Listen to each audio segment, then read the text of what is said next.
The power of the smallest cut.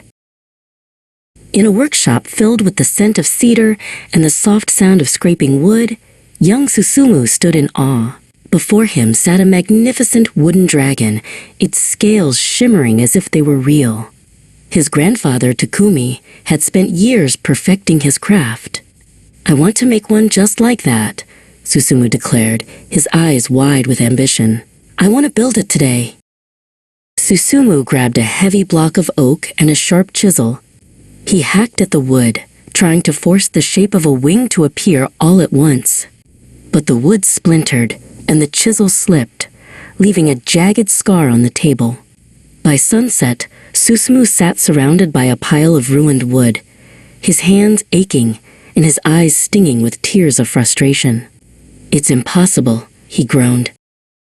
Takumi walked over and picked up a single, paper-thin shaving of wood from the floor. "You are trying to climb the mountain in one giant leap, Susumu," he said gently. "In our workshop, we follow Kaizen. It means change for the better. We do not look for the giant leap. We look for the 1%, just a tiny bit better than yesterday." The next morning, Takumi gave Susumu a new piece of wood. "Do not try to make a dragon today," the old man instructed. "Just spend 10 minutes learning how to hold the chisel correctly. Make one smooth, shallow cut. That is all." Susumu felt restless, but he obeyed. He focused entirely on the grip of his hand and the angle of the blade. Day after day, Susumu returned. One day, he focused only on the curve of a single scale. The next, he practiced keeping his workbench perfectly clean so he wouldn't trip over his tools.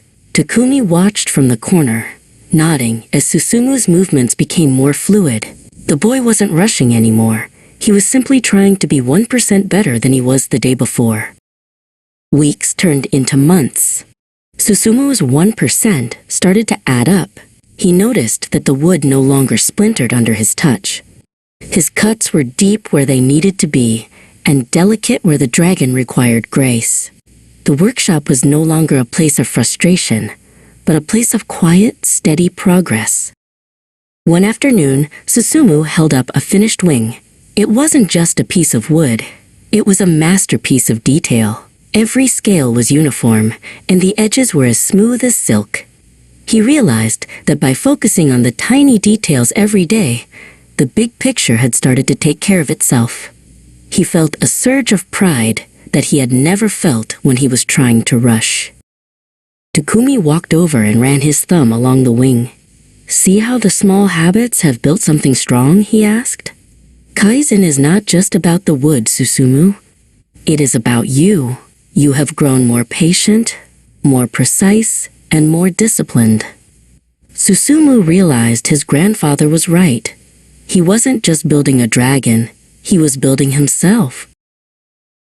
Finally, the day came when the last piece was joined.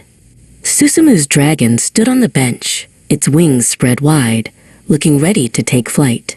It was even more beautiful than the one Takumi had made, because it was born from 1,000 tiny, perfect moments.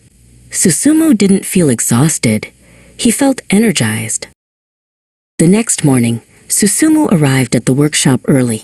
He didn't reach for the dragon.